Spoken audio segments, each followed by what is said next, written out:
स्त्रियों का सबसे बड़ा परम धर्म है कि वह अपने पति की सेवा करे। आप लोग ध्यान देना, माताएं बहनें, गोपिया गाँव का और कन्हैया का संवाद चल रहा है।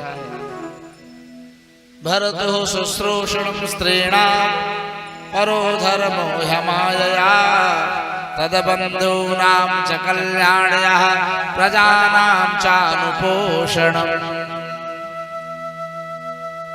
स्त्रियों का सबसे बड़ा धर्म यही है राजा कि वह अपने पति की सब प्रकार से सेवा करे। मनुष्या वाचा कर्मणा भगवान कहते हैं, सेवा करे। तदबंधूनां च कल्याण्यः, उनके बंधुओं का, घर के जो संबंधी हैं उनका भी मंगल कल्याण करे। ऐसा नहीं कि मात्र अपने पति को ही भोजन बना के दे, सास ससुर बेचारे बैठे रह जाएं, बोलो राधे राधे। जो भी घर में रहने वाले सदस्य हैं, प्राणी हैं, जेठ हैं, छोटे छोटे उनके बच्चे हैं, सास ससुर हैं, उन सब के प्रति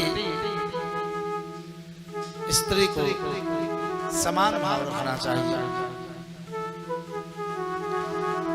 अपने पति मात्र को लेकर के, और पति कमा रहा है, चालाक स्त्रियां आजकल कुछ ज्यादा बहुएं होती हैं, तो वो देखती हैं कि घर में थोड़ा ज्यादा झंझट है, बड़ा परिवार है, यहाँ कौन पचड़े में फंसे। ऐसा करते हैं कि हम लोग परदेश चलते, वहीं पर उधरे कमाएंगे, उधरे खाएंगे, उधरे रहेंगे। बूढ़े माता पिता की सेवा से वंचित रहना चाहते हैं आज की बहुएं भी और पुत्र भी। इन्हें बहुत बड़ा दोष है। आज हम अपने माता पिता की सेवा से वंचित होंगे तो कल हम भी बुढ़ाएंगे, हमारे भी बहू बेटे होंगे, वे हमारे साथ करेंगे, तब हमारे ऊपर क्या बीतेगी। विचार कर, ये संसार कर्म की भूमि है, हम जैसा कर्म करेंगे कल अपने लिए भी वैसा होना है। और एक बहुत बड़ी विचित्र आई एक घटना है बलुआ महाराज। एक बहू शहर की विवाह करके पहुंची।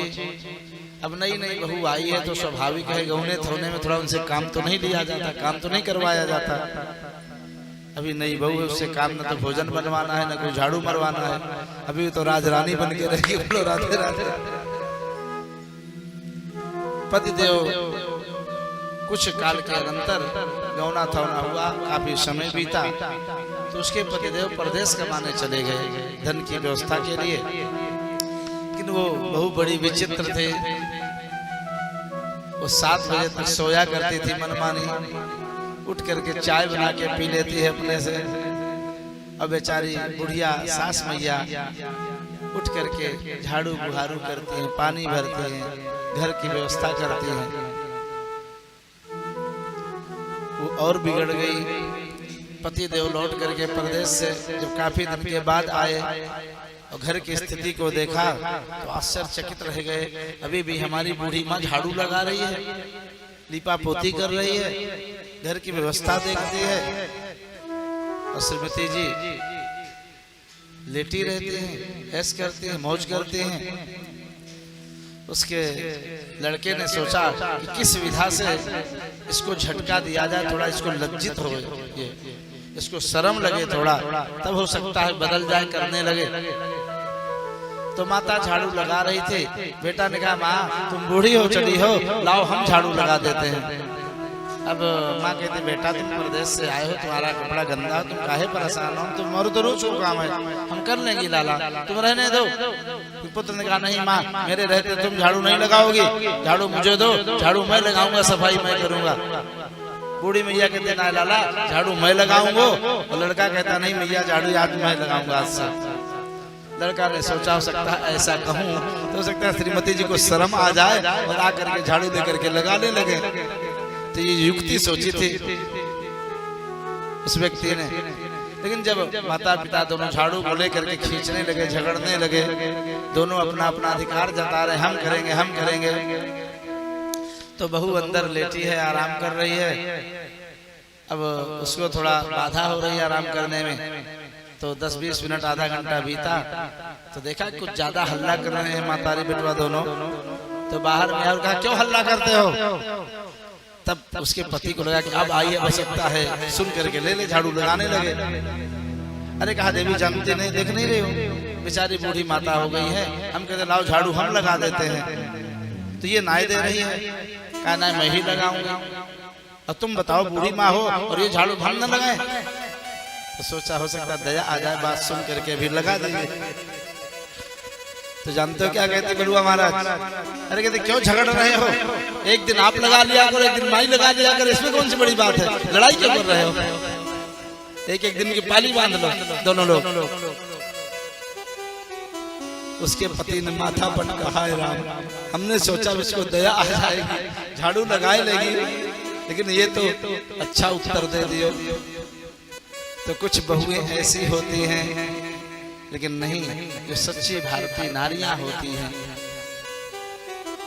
इसीलिए ऐसे सच्ची नारियों के यश को पुराणों में लेख किया ऋषियों ने। सती सावित्री, कर्माबाई, लक्ष्मीबाई,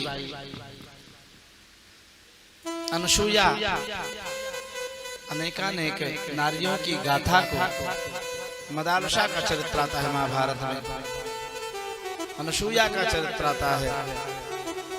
इन माताओं के सामने देवता देवियां भी नतमस्तक हो गए।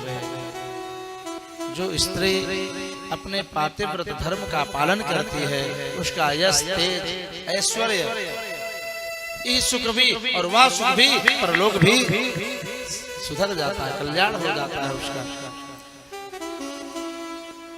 इस प्रकार से श्याम सुंदर गोपिकाओं को समझाए रहे हैं, गोपिकाओं, स्त्रियों का सबसे बड़ा धर्म है कि वह अपने पति की सेवा करें। तद बंधु नाम च कल्याण, प्रजा नाम चानुपोषणम।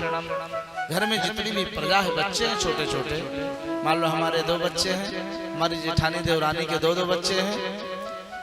अब भोजन बना, हमारा बच्चा बैठा, देवरानी जेठानी का बच्चा बैठा है, भोजन करा रहे हैं, तो अपना बच्चा तो उसके दाल के कटोरे में घी ज्यादा डाल दें, और जेठानी के देवर के बच्चे के दाल में न डालें, कम डालें, अपने बच्चे के रोटी में घी अच्छे से लगा दें, और दूसरे के बच्चे में हल्का सा चम्मच छुआ दिया बस। जिस घर में ऐसी स्थिति होगी, उसी घर में महाभारत होने लगता है। और जहां पर अपने पुत्र की तरह घर के समस्त बच्चों का मान सम्मान होता है, एकता होती है, वहीं पर रामायण होती है, जब राम राज्य होता है वहां पर।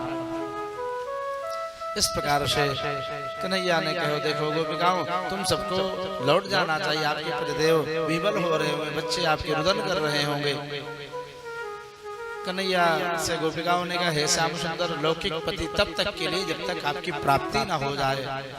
जगत के पति आप हैं, भक्तों के पति आप हैं।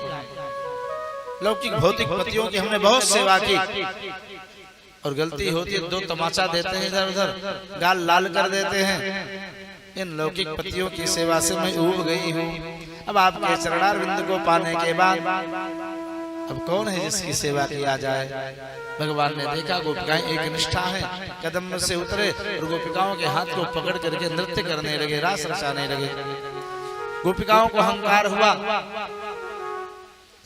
तासां तत्सौभगमदं वीक्षमाणं च केशवः प्रसमाय प्रसादाय तत्रैवान्तर्धीयत। श्याम सुंदर उनके सौभाग मत को दूर करने के लिए एक गोपी को अपने साथ लिए और तत्रैवान्तर्धीयत, वहां से तत्क्षण अंतर ध्यान हो गए। सब गोपिकाएं इधर उधर धाम धाम गिर गई ब्रजमंडल में। अपनी गलती का एहसास हुआ इन्हें और कन्हैया के लिए रुदन करने लगी, विवल होकर के कन्हैया की खोज करने लगी। मधुवन से पूछा, बट वृक्ष से पूछा, तुलसी मैया से पूछा, जमुना से पूछो, मृग से पूछा। कच्चित् तुलसी कल्याणी गोविंद चरण प्रिये स्वाहात्वाले कुलैर्बिभ्रत दृष्टस्ते ते प्रियोच्युताः। हे कल्याणी, हे तुलसी मैया, का तुम लोग कन्हैया को देखो इधर जाते हुए काम। और इस प्रकार से काहू ने कछु नाय बतायो तो गोपिकाएं विवल होकर के अनेकानेक प्रकार का अभिनय करने लगी। आगे देखा कि राधा रानी भी रो रही है।